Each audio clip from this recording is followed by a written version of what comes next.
Bienvenidos a un nuevo encuentro con Fátima, Roma, Moscú.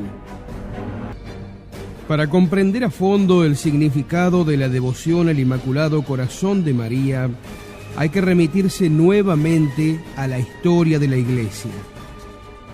El Corazón Inmaculado de María como medio de salvación en el siglo XX nos recuerda el mensaje de Cristo a Santa Margarita María Alacoque. En ese momento el cielo ofreció el Sagrado Corazón de Jesús como medio preventivo de salvación para los estados frente a los peligros que pronto nacerían con la masonería y la Revolución Francesa. El 17 de junio de 1689 tiene lugar la famosa aparición del Corazón de Jesús a Santa Margarita María Alacoque. Cristo pide en esta visión la consagración del Rey al Sagrado Corazón de Jesús y la consagración de Francia a través de su rey, en ese entonces Luis XIV, quien reinó de 1661 a 1715. Luis XIV será informado del deseo del cielo, sin embargo, se negará a cumplir esta petición, según queda de manifiesto por lo que nuestro Señor comunicó a Sor Lucía en la aparición que ella misma relata a su obispo en una carta fechada el 29 de agosto de 1931. Dice Sor Lucía: «Haz saber a mis siervos, ya que siguen el ejemplo de los reyes de Francia y postergan la ejecución de mi petición, van a seguirlos también en su desgracia. Nunca será demasiado tarde para recurrir a Jesús y a María». Esto relataba Sor Lucía a su obispo. Precisamente en esta misma fecha, exactamente 100 años después de la petición de nuestro Señor al monarca francés, el 17 de junio de 1789, sitúan los historiadores el inicio de la Revolución Francesa que va a derribar la monarquía. En este día el tercer estado se rebela contra el rey, erigiéndose como asamblea constituyente. Esta concordancia de las fechas, obrada por la divina providencia, muestra claramente el carácter de castigo de la Revolución Francesa y de sus consecuencias a nivel mundial. Si no se aprovechan los medios de salvación que el cielo pone a nuestra disposición, la catástrofe sobreviene inevitablemente. También es interesante notar que la aparición a Santa María ocurrió exactamente 100 años después del inicio del reinado de los Borbones, con Enrique IV en 1589. Tal vez una señal de que a esta dinastía, a la cual pertenecía todavía el decapitado Luis XVI, el cielo la prevenía prometiéndole bendiciones y prosperidad, con la condición de que reinara según la justicia evangélica y amenazándola con castigos en el caso de que se desviara de la ley de Dios. Hay otra relación de datos como indicio de la actuación de la divina providencia. San Juan Eudes introdujo en su congregación en 1672 la fiesta del Sagrado Corazón de Jesús. Esto le atrajo odio y calumnias de parte de los jansenistas que lo hicieron caer en desgracia ante Luis XIV. El monarca, quien había tenido en alta estima, le desterró de París. Solo en 1679 Luis XIV se arrepintió de su conducta y llamó de regreso al santo. Este valeroso acto ocurrió en la significativa fecha del 17 de junio, exactamente 10 años antes de la promesa del Sagrado Corazón de Jesús a Santa Margarita María Alacoque. Tan asombrosa coincidencia no puede ser más que una señal de la divina providencia.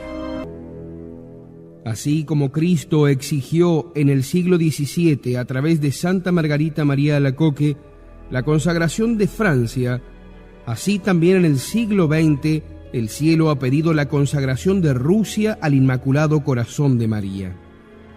En ambos casos el cielo vinculó decisivas gracias para la Iglesia y para el mundo al cumplimiento de sus peticiones. Debe entenderse también recíprocamente que al no cumplimiento de estas peticiones sobrevendrán catástrofes sobre el mundo, La catástrofe se desata por el hecho mismo de que Dios deja a la humanidad tan expuesta a los peligros y a la perdición sin su socorro, abandonada a sí misma. Francia, que no fue consagrada al corazón de Jesús, propagó finalmente con la Revolución Francesa los errores de la masonería, difundiéndolas a todo el mundo.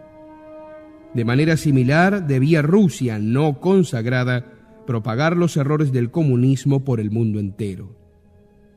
Este paralelismo entre la exigida consagración de Francia al Sagrado Corazón de Jesús y la consagración de Rusia al Corazón Inmaculado de María no es un mero parangón rebuscado. Es mucho más que eso. Fue trazado por Cristo mismo cuando en una comunicación íntima dijo en tono de queja: «No quisieron escuchar mi pedido. Como el rey de Francia se arrepentirán de ello y lo harán, pero será tarde. Rusia habrá difundido ya sus errores en el mundo, provocando guerras y persecuciones contra la Iglesia. El Santo Padre tendrá mucho que sufrir».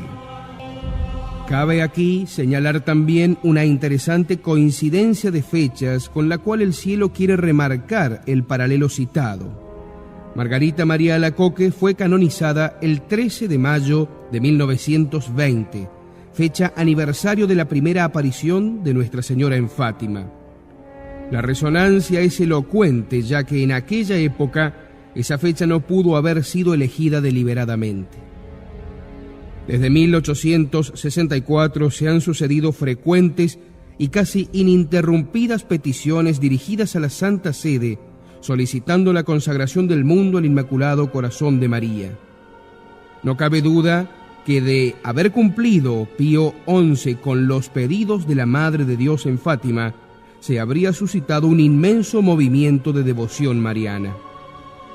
Cuando en 1930, por indicación del cielo, Sor Lucía escribió al Santo Padre, ahí era realmente el momento más oportuno para rogar a Pío XI que consagrase Rusia, ya que en 1929 había alcanzado su punto culminante la sangrienta persecución de Stalin contra los católicos uniatas y los ortodoxos. Se podría objetar que con la perestroika, la caída del muro de Berlín y la apertura del Este, el comunismo ya fue superado. De hecho, los países satélites del Pacto de Varsovia han sido liberados de la dominación soviética y cuentan hoy con estructuras democráticas. La cortina de hierro cayó y las dos Alemanias se han reunificado. El sistema económico del comunismo ha caído y ha sido sustituido por sistemas orientados a la economía social de mercado occidental. Sin embargo, el comunismo es un principio que en cuanto tal puede ser realizado de distintos modos conforme a las distintas características de los diversos periodos históricos. Aún más, su acción se adapta de modo necesario a las condiciones históricas objetivas y subjetivas. Por tanto, si bien el comunismo bolchevique se derrumbó, el comunismo mantiene una vigencia histórica hoy calificada como neocomunismo o neosocialismo. De esta forma, el modelo de insurrección bolchevique fue descartado para definir y asumir un modelo distinto, más complejo y más profundo, pues compromete orgánica e integralmente las conciencias de las personas. De hecho, la estrategia de acción política directa dio origen a una estrategia de acción indirecta, fundada en un proceso de revolución cultural. Fue Karl Marx quien estableció el principio materialista dialéctico según el cual la infraestructura, economía-materia, determina la superestructura, cultura-espíritu, razón por la cual la revolución debía ser realizada por el proletariado contra la burguesía, es decir, de abajo hacia arriba. En su afán de realizar la revolución mundial y observando las dificultades que enfrentó el proceso revolucionario en Rusia, Antonio Gramsci, secretario general del Partido Comunista Italiano, profundizó el principio del materialismo dialéctico y adaptó el comunismo a la realidad de Occidente. Gramsci desarrolló entonces el concepto de hegemonía ideológica, consignando que el movimiento entre infra y sobreestructura es de carácter dialéctico, es decir, que si la infraestructura material determina la sobreestructura ideológica, política, cultural y moral, esta sobreestructura, a su vez, puede tener vida propia y actuar sobre la infraestructura. Gramsci, partiendo de tal premisa, estableció un modelo revolucionario según el cual la hegemonía cultural es la base de la revolución comunista, significando con ello que ésta depende de la capacidad que las fuerzas revolucionarias adquieran para controlar los medios que permiten dirigir la conciencia y conducta social. Es por tal causa que el proceso revolucionario se hace más sutil, gradual y progresivo. Teniendo presente que Vladimir Ilich Ulyanov, alias Lenin, concibió la revolución como un proceso de traspaso de poder que puede ser realizado tanto de manera sangrienta como incruenta, Gramsci procede a realizar la revolución de modo invertido, es decir, de arriba hacia abajo, desde la superestructura hacia la infraestructura. Una revolución entendida así se realizará a través de la intervención y transformación ideológica de la cultura y consiste en modificar de manera imperceptible el modo de pensar y sentir de las personas para, por extensión, terminar modificando final y totalmente el sistema social y político. La estrategia dispuesta por el pensador marxista Antonio Gramsci fue proyectada por la llamada Escuela de Frankfurt, originalmente fundada en 1923 como Instituto para el Nuevo Marxismo, y luego denominado Instituto para la Investigación Social, para así encubrir su objetivo y su sentido político. Es por ello que, mediando George Lucas, Max Horkheimer, Theodor Adorno, Wilhelm Reich, Heinrich Fromm, Jean-Paul Sartre, Herbert Marcuse, Jürg Habermas y otros, se formula la doctrina del neocomunismo y a partir de él, la izquierda elabora un concreto programa de acción estructuralista que logra una decisiva influencia en distintos campos del pensamiento, en la psicología Lacan, la educación Piaget y la etnología Levi-Strauss, entre otros. Fueron básicamente estas elaboraciones ideológicas las que activaron y sustentaron el proceso revolucionario de los años 60, siendo particularmente efectivas entre los estudiantes de las universidades de Francia y Alemania. Asimismo, estas ideas también serían la base tanto del llamado eurocomunismo como del neosocialismo, desarrollado en distintas latitudes durante los años 80 y 90. El principio constitutivo de esta creencia radica en un materialismo refinado, materia increada y viva, que niega la existencia de un principio anterior y superior al hombre, cualquiera éste sea. Este sistema de pensamiento se define a sí mismo como una creencia que explícitamente niega la existencia de un Dios creador, que rechaza la existencia del alma humana y, por tanto, de toda esencia y toda trascendencia del ser. Afirma, pues, la soberanía del hombre, en tanto éste no es sino una concreción existencial fragmentaria de la materia en flujo. Se impone así un sistema cultural multiculturalista basado en un relativismo absoluto, el cual implica la negación de la existencia de verdades absolutas de validez universal. Friedrich Engels, él mismo, ya lo anticipaba. Decía: para la filosofía dialéctica no existe nada definitivo absoluto. Ahora un dirigente político proclama: no hay verdades absolutas de ningún tipo. Asumiendo tales premisas, ¿cómo se manifiesta concretamente este nuevo tipo de acción revolucionaria?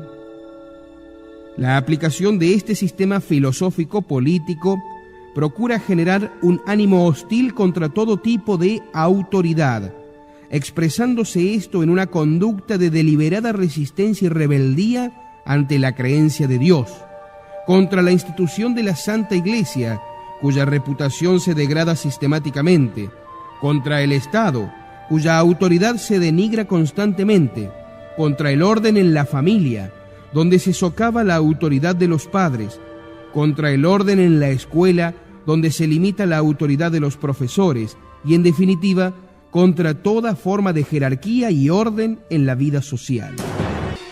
Ante la ausencia de un ser superior, semejante quebrantamiento del orden natural conduce a una completa pérdida de principios y valores originales fundamentales, lo cual genera un radical decaimiento en la moral.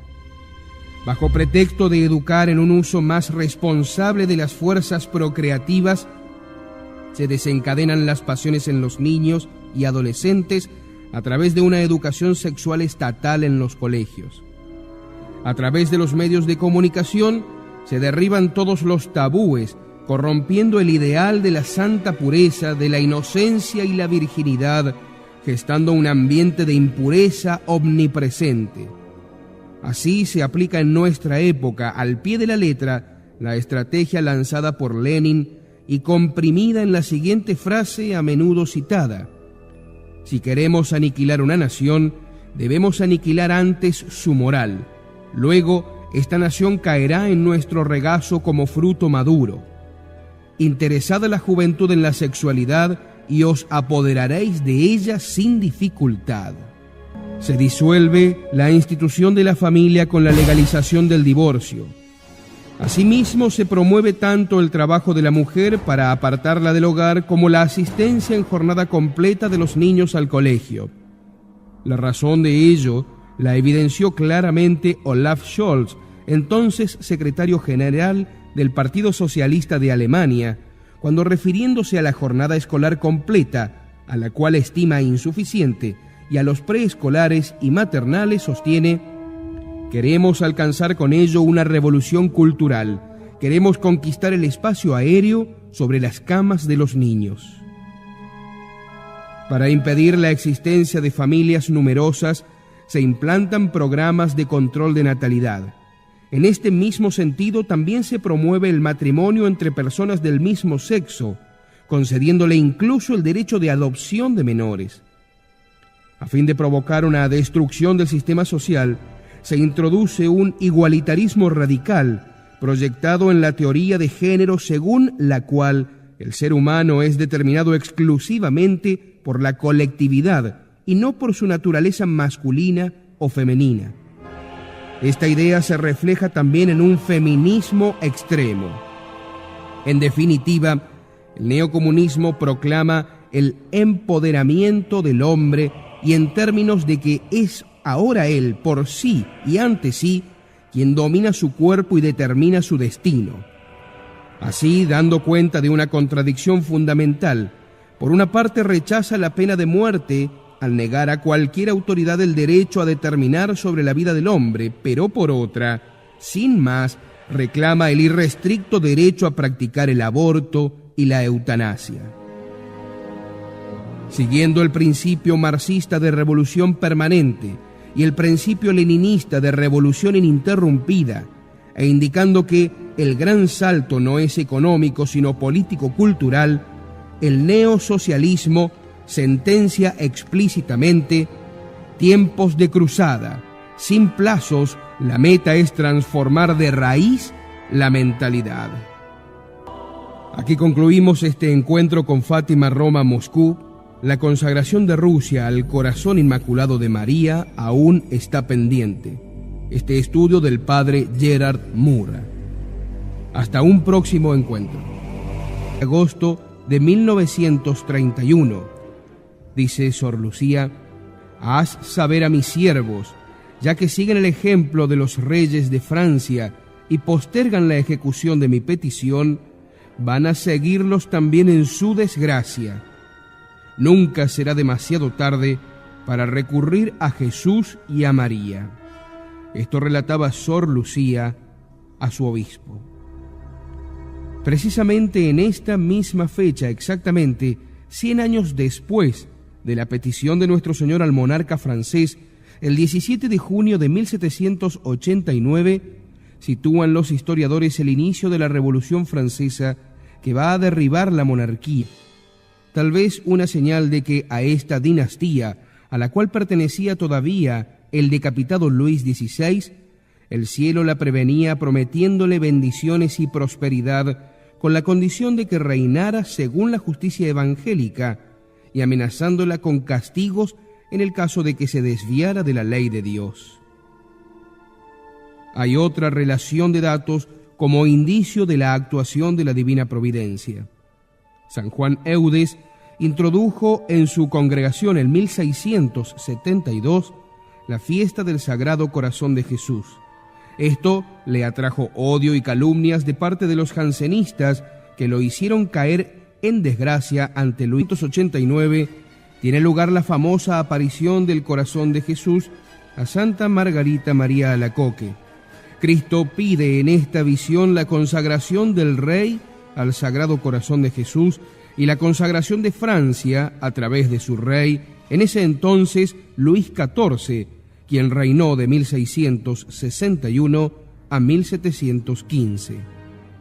Luis XIV será informado del deseo del cielo, sin embargo, se negará a cumplir esta petición, según queda de manifiesto por lo que nuestro Señor comunicó a Sor Lucía en la aparición que ella misma relata a su obispo en una carta fechada el 29 de abril. En este día el tercer estado se rebela contra el rey, erigiéndose como asamblea constituyente. Esta concordancia de las fechas, obrada por la divina providencia, muestra claramente el carácter de castigo de la Revolución Francesa y de sus consecuencias a nivel mundial. Si no se aprovechan los medios de salvación que el cielo pone a nuestra disposición, la catástrofe sobreviene inevitablemente. También es interesante notar que la aparición a Santa María ocurrió exactamente 100 años después del inicio del reinado de los Borbones, con Enrique IV en 1589. Bienvenidos a un nuevo encuentro con Fátima, Roma, Moscú. Para comprender a fondo el significado de la devoción al Inmaculado Corazón de María, hay que remitirse nuevamente a la historia de la Iglesia. El Corazón Inmaculado de María como medio de salvación en el siglo XX nos recuerda el mensaje de Cristo a Santa Margarita María Alacoque.